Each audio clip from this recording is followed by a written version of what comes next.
ধৰ্মীয় ৰীতি-নীতিৰ মাধ্যমেৰে ঢেকিয়াজুলি শ্বহীদ ময়দানত ৰূপজ্যোতি আঞ্চলিক বিহুৱা দলৰ সোণালী জয়ন্তী সমাৰোহ শুভাৰম্ভণি কৰা হয়। পুৱা পূজা অৰ্চনাৰ অন্তত লাইখুঁটা স্থাপন কৰি অনুষ্ঠানটি শুভাৰম্ভণি কৰা হয়।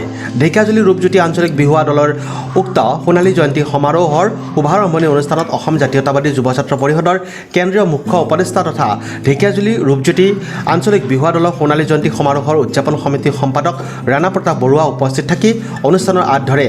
আজিৰ শুভাৰম্ভণি অনুষ্ঠানত ঢেকিয়াজুলি ৰূপজ্যোতি আঞ্চলিক বিহুৱা দলৰ সোণালী জয়ন্তী বৰ্ষ উদযাপন সমিতিৰ সভাপতি ৰাতুল কুমাৰ নাথ, কাৰ্যকৰী সভাপতি দ্বয় ক্ৰমে হীৰেন নাথ আৰু জনাৰ্দন বৰাৰ লগতে ৰূপজ্যোতি আঞ্চলিক বিহুৱা দলৰ পুৰণি বিহুৱা বিহুৱতীসকল উপস্থিত থাকে।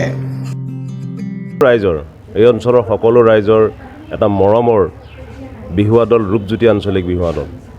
1972 চনত প্ৰতিষ্ঠিত এই বিহুৱা দলে ইতিমধ্যে 50টা বসন্ত গৰকিলে আৰু এইবাৰ আমি স্বৰ্ণ জয়ন্তী মহোৎসৱ আয়োজন কৰিছোঁ বহাগৰ 27, 28, 29 বহাগত। ইতিমধ্যে আমাৰ সভাপতি ৰাতুল কুমাৰ নাথ ডাঙৰীয়া ইতিমধ্যে কৈছে। গতিকে আমাৰ এই কাৰ্যসূচীত আমাৰ এই বিহুৱা দলৰ প্ৰাক্তন যিসকল এতিয়াও জীৱিত হৈ আছে 72 চনৰ পৰা এতিয়ালৈকে, 72 চনৰ তেতিয়াৰ ঢুলীয়া নাচনি এতিয়াও আমাৰ বহুত আছে। তেতিয়াৰ পৰা এতিয়ালৈকে যিসকল আছে অসমৰ বিভিন্ন প্ৰান্তত আছে, অসমৰ বাহিৰত আছে, ভাৰতবৰ্ষৰ বাহিৰত আমেৰিকাতো আছে আমাৰ প্ৰাক্তন নাচনি। গতিকে আমি সকলোৰে লগত যোগাযোগ কৰিছোঁ। আমি ভাবিছোঁ যে প্ৰথম দিনাখনে আমাৰ সকলো একত্ৰিত হ'ব। পুৰণি বিহুৱা বিহুৱতী এটা অন্তৰংগ অনুষ্ঠান হ'ব। সৰু বিহুৱতী প্ৰতিযোগিতা, বোৱাৰী বিহু প্ৰতিযোগিতা হ'ব। কিন্তু আমাৰ এই গোটেই অনুষ্ঠানটোৰ আমি এটা শীৰ্ষক, আমাৰ মূল যিহেতু আমি বিহুৱা দল, আমি সৰ্বোত্তমভাৱে মুকলি বিহু প্ৰতিযোগিতাখন আমি এবাৰ আয়োজন কৰিছোঁ।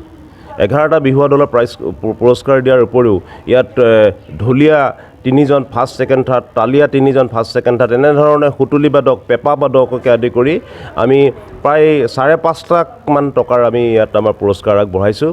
আমাৰ অসমৰ বিভিন্ন প্ৰান্তৰ বিহুৱা দলৰ লগত ইতিমধ্যে আমাৰ যোগাযোগ হৈছে। প্ৰায় 50-60টা বিহুৱা দলে ইয়াত অংশগ্ৰহণ কৰিব।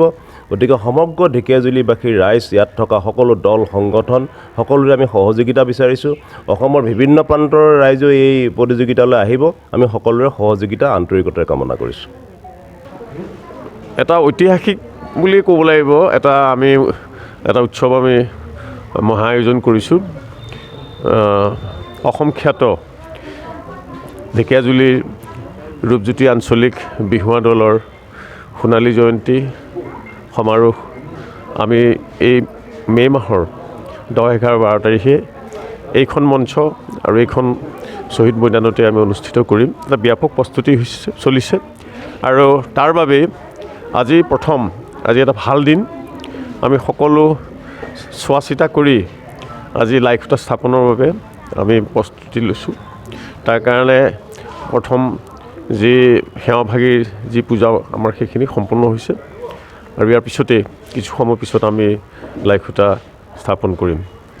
আৰু সমগ্ৰ অসমৰ সকলো ৰাইজৰে সমাদৃত ঢেকিয়াজুলি এই ৰূপজ্যোতি আঞ্চলিক বিহুৱা দলটোৱেই হয়তো 50 বছৰ গৰকি পাৰ হোৱা এতিয়াও এটা শক্তিশালী বিহুৱা দল হিচাপে অসমৰ জনমানসত এতিয়া উজ্জীৱিত কৰি ৰাখিব পৰা দল হিচাপে মই ভাবোঁ।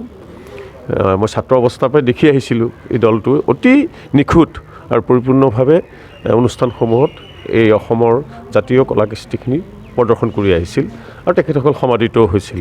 গতিকে ঢেকিয়াজুলি বৃহত্তৰ অঞ্চলৰ সকলো জাতি বৰ্ণ নিৰ্বিশেষে সকলো ৰাইজৰ সহযোগিতাত এই মহাপৰিভৰ এই আয়োজনটো হ'ব। আৰু ইয়াত মুখ্যতভাৱে আমাৰ অনুষ্ঠানটোত এটা কাৰ্যসূচী আমি লৈছোঁ, যিটো সৰ্বোত্তম এটা প্ৰস্তুতিৰ বিহু দলসমূহ আহিব আৰু অসমৰ বাচক বনীয়া সকলো বিহু দলক ইতিমধ্যে নিমন্ত্ৰণ দিয়া হৈছে। ঢেকিয়াজুলিৰ পৰা প্ৰশান্ত বৈশ্যৰ ৰিপৰ্ট, নিউজ এক্সপ্ৰেছ, অসম।